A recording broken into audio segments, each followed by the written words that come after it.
Hi friends, welcome back to my channel. இன்றைக்கி வீடியோவில் ஒரு கப் ராகி மாவும் கொஞ்சமாக மக்காச்சோளமும் வச்சு சின்ன குழந்தைங்கலேருந்து பெரியவங்க வரைக்கும் விரும்பி சாப்பிட்ற மாதிரி நல்ல டேஸ்டியான ஹெல்த்தியான ஒரு ரெசிபி தான் நான் செஞ்சு காட்ட போகிறேன். ஸோ பார்க்குறதுக்கு முன்னாடி சேனலை மறக்காமல் சப்ஸ்கிரைப் பண்ணிக்கோங்க. கூடவே இருக்கிற பெல் ஐக்கனையும் கிளிக் பண்ணிக்கோங்க. அப்போ தான் நான் போடுற வீடியோஸ் உங்களுக்கு நோட்டிஃபிகேஷன் ஆகும், நீங்கள் மிஸ் பண்ணாமல் பார்க்கலாம். இது செய்யறதுக்கு 2 மக்காச்சோளத்தை முழுசாக சேர்க்காம 2 கட் பண்ணிட்டு சேர்த்துக்கோங்க. சேர்க்கும் போது பாத்திரத்தில் வேக வைக்கிறதுக்கு ரொம்ப ஈஸியாக இருக்கும், சீக்கிரமாகவும் வெந்து வந்துடும். தேவையான அளவுக்கு கொஞ்சமாக உப்பும் தண்ணியும் சேர்த்துட்டு 4லேருந்து 5 விசில் வச்சு எடுத்துக்கோங்க.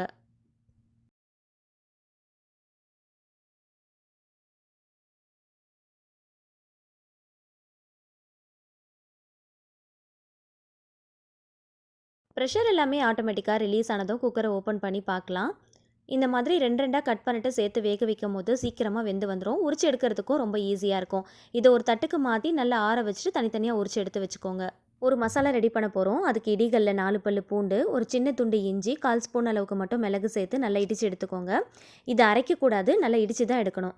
சப்போஸ் உங்ககிட்ட இடிகள் இல்லை அப்படின்னா கிளாஸில் கூட போட்டு இடித்து எடுத்துக்கலாம். அப்படி இல்லைனா மிக்ஸி ஜாரில் போட்டு பல்ஸ் மோட்டில் ஒரே ஒரு சுற்றி எடுத்தீங்க அப்படின்னா இந்த மாதிரி நல்ல கொரகொரப்பாக வந்துடும். இந்த ரெசிபிக்கு இந்த மசாலா நல்ல ஒரு டேஸ்ட் கொடுக்கும். ரொம்ப போட்டு அரைச்சிடாமல் நல்ல கொரகொரப்பாக இடித்து எடுத்து வச்சுக்கோங்க. அடிக்கணமான பாத்திரமாக பார்த்து எடுத்துக்கோங்க. 1 டேபிள் ஸ்பூன் பட்டர் சேர்த்துக்கோங்க.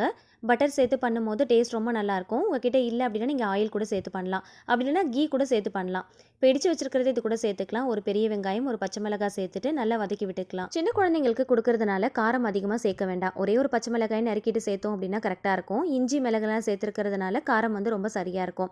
மறுபடியும் 1 டேபிள் ஸ்பூன் அளவுக்கு பட்டர் சேர்த்துட்டு அடிப்பிடிக்காத அளவுக்கு நல்லா வதக்கி விட்டுக்கலாம். பட்டர் சேர்த்து பண்ணுறதுனால நல்ல ஒரு டேஸ்ட் கிடைக்கும். வாய்ப்புண் வயிற்றுப்புண் இருந்துச்சு அப்படின்னா சரியாயிடும்.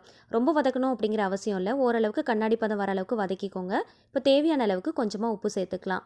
பெரிய வெங்காயத்துக்கு பதிலாக சின்ன வெங்காயம் கூட சேர்த்து பண்ணலாம், இன்னும் நல்லா டேஸ்ட்டாக இருக்கும். சின்ன வெங்காயம் சேர்க்குற மாதிரி இருந்துச்சு அப்படின்னா ஒரு 10 போல் சின்ன வெங்காயத்தை நல்லா இடிச்சிட்டு கூட சேர்த்துக்கோங்க. கண்ணாடி பதம் வர அளவுக்கு வதக்கிட்டு இது கூடவே கொஞ்சமாக மக்காச்சோளம் சேர்த்துக்கலாம். சோளம் சேர்த்து பண்ணுறதுனால சாப்பிட்றதுக்கு நல்லா க்ரன்ச்சியாக இருக்கும். குழந்தைங்களுக்கும் ரொம்பவே பிடிக்கும், ரொம்ப விரும்பி சாப்பிடுவாங்க. சோளத்துக்கு அளவெல்லாம் இல்லைங்க, உங்களுக்கு எவ்வளோ தேவைப்படுதோ அந்த அளவுக்கு நீங்கள் சேர்த்துக்கலாம். சேர்த்துட்டு ஒரு 3 நிமிஷத்துக்கு மட்டும் இந்த மசாலாவோடு சேர்த்து நல்லா வதக்கி விட்டுக்கலாம். ஆல்ரெடி நல்லா வேக வச்ச மக்காச்சோளம் அப்படிங்கிறதுனால ஒரு 2லேருந்து 3 நிமிஷத்துக்கு மட்டும் மசாலாவோடு சேர்த்து நல்லா வதக்கி விட்டாலே போதும். இப்போ இதில் தாராளமாக தண்ணி சேர்த்துக்கோங்க. நான் பாத்திரத்தில் பாதி அளவுக்கு தண்ணி சேர்த்துருக்குறேன்.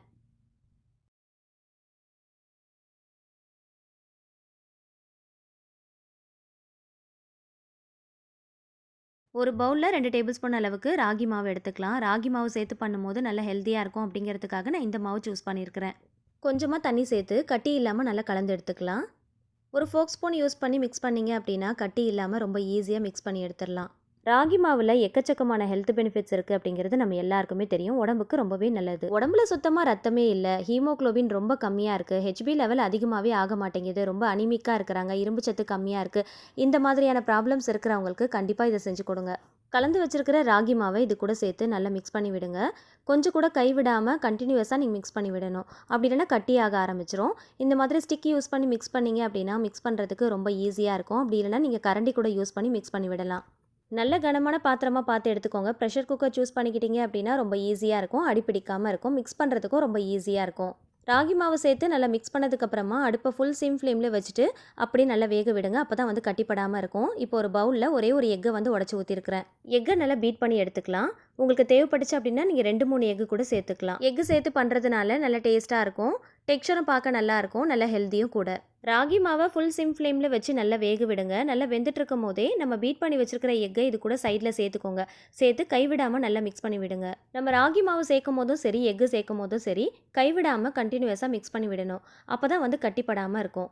இந்த மாதிரி 2 ஸ்டிக்கு யூஸ் பண்ணிங்க அப்படின்னா மிக்ஸ் பண்ணுறதுக்கு ரொம்ப ஈஸியாக இருக்கும். அப்படி இல்லை அப்படின்னா நார்மலாக நீங்கள் கரண்டியை வச்சு கூட மிக்ஸ் பண்ணிக்கலாம். இந்த ரெசிபி செய்யும் போது ஸ்டார்டிங்லேருந்தே நல்லா ஃபுல் சிம் ஃப்ளேமில் வச்சு நல்லா பொறுமையாக கைவிடாமல் கலந்து விட்டு செய்யணும். ஹை ஃப்ளேமில் வச்சுட்டாலோ இல்லைனா கண்டினியூஸாக மிக்ஸ் பண்ணாமல் விட்டுட்டாலோ சீக்கிரமாக கட்டிப்பட்ட மாதிரி ஆகிடும். ஸோ கண்டினியூஸாக கைவிடாமல் மிக்ஸ் பண்ணுங்கள். ஃபுல் சிம் ஃப்ளேமில் வச்சு பொறுமையாக செய்யுங்க.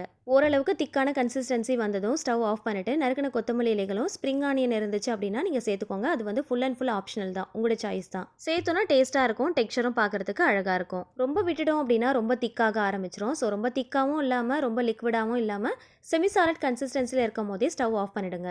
ஸ்டவ் ஆஃப் பண்ணதும் அப்படியே விட்டுட்டோம் அப்படின்னா அந்த ஹீட்டுக்கு கட்டி கட்டியான மாதிரி ஆகிடும். ஸோ ஒரு 2லேருந்து 3 நிமிஷத்துக்கு நல்லா மிக்ஸ் மிக்ஸ் பண்ணி விடுங்க. ராகி மாவு, மக்காச்சோளம், முட்டையை வச்சு நல்ல டேஸ்டியான ஹெல்தியான ஒரு சூப் ரெசிபி ரெடி பண்ணியிருக்கிறோம். இரும்பு சத்து ரொம்ப கம்மியாக இருக்கிறவங்களுக்கும் ரொம்ப அனிமிக்காக இருக்கிற குழந்தைங்களுக்கும் கண்டிப்பாக வாரத்துக்கு ஒரு முறை செஞ்சு கொடுங்க.